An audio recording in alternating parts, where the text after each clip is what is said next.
One winter's day.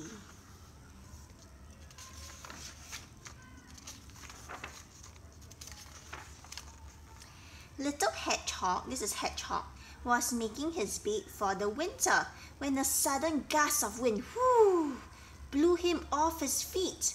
It took hold of his cozy nest and tossed it high into the air.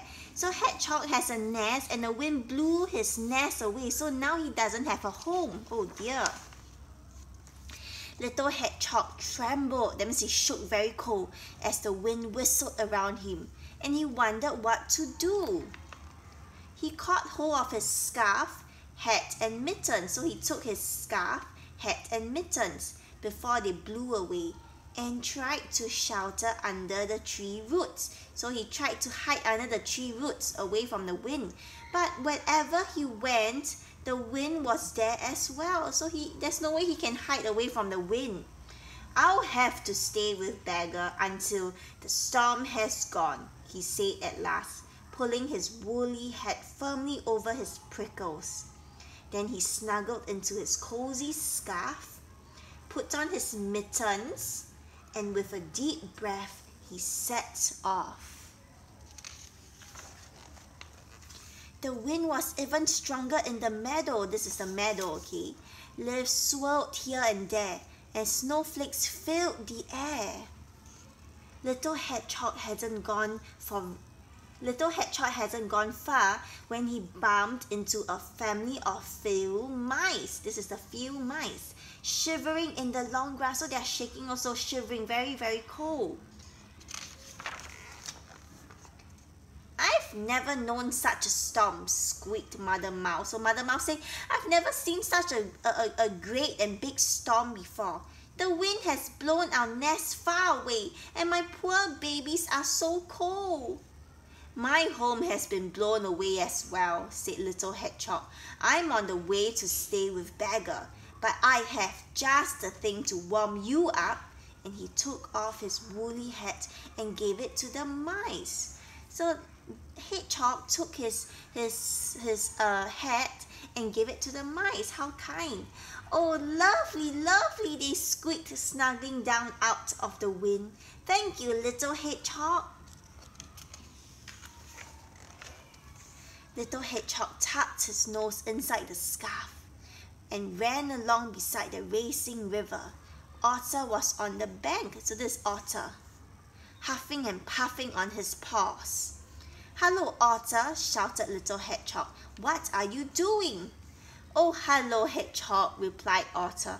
My fur coat keeps me warm, but my paws are freezing. So these are his paws, and he's blowing onto his paws because it's very cold.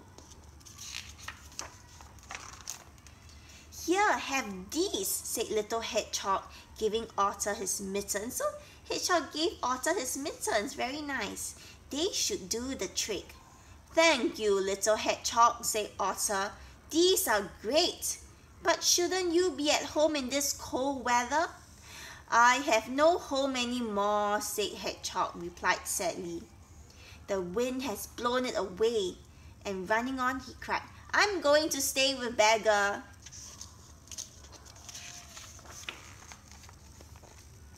By the time Little Hedgehog reached the wood, the snow was getting deeper. On and on he struggled, so he finds it very difficult to walk in the snow, picking his way between the snow drifts as the wind howled around him. Whoo! The wind is howling. A mother deer over here and her fawn is a baby deer, were sheltering in the bushes. Oh, Little Hedgehog, why aren't you in your nest in this awful storm? She asked. So Little Hedgehog told Mother Deer about his nest blowing away. But as he spoke, he saw that the little fawn was shaking with cold. So the little fawn is very, very cold. Here, take this, he said, giving the fawn his scarf. This is his scarf. Oh, he gave little fawn his scarf. How kind you are, said Mother Deer. Thank you, Little Hedgehog. Little Hedgehog paddled on, so he walked on, faster and faster. But just as he finally saw Bagger's house At the bottom of the hill, he skidded, that means he slipped on the icy path. Help! He cried as he went bumping and bouncing through the snow. Beggar was making tea when he heard a big tug outside. This is Beggar, okay? Whatever was that? He cried, dropping his toes. When he opened the door, a prickly snowball rolled in. That's Hedgehog, right? Gracious me, he said in surprise. It's Little Hedgehog. Beggar carried Little Hedgehog to an armchair by the fire and gave him a cup of tea. Little Hedgehog told Beggar about his journey through the storm, and then, cozy and warm, so feeling very warm, Hedgehog fell fast asleep. Little Hedgehog stayed with Beggar until the storm had gone. As they walked to where his house had been, Little Hedgehog was very worried. So they are walking back to Hedgehog's nest, okay, his home. But Hedgehog's feeling very worried. Why? How can I build a strong new nest if all the leaves and twigs have blown away and there's nothing left? So all the leaves and twigs have blown away by the wind. So there's nothing Hedgehog can use to build his nest again. I'll help you, said Beggar kindly. We are nearly there now. Surprise! Came the cry when they turned the corner. Little Hedgehog gasped with delight. So Little Hedgehog, he's so happy. The animals he had met in the storm had made him the coziest nest he had ever seen. So look at all the animals that he helped. They had made him a nest. For the kindest hedgehog in the world, they all cried together because Hedgehog was very kind to all of them. So all of them made him a really nice and cozy nest. The end.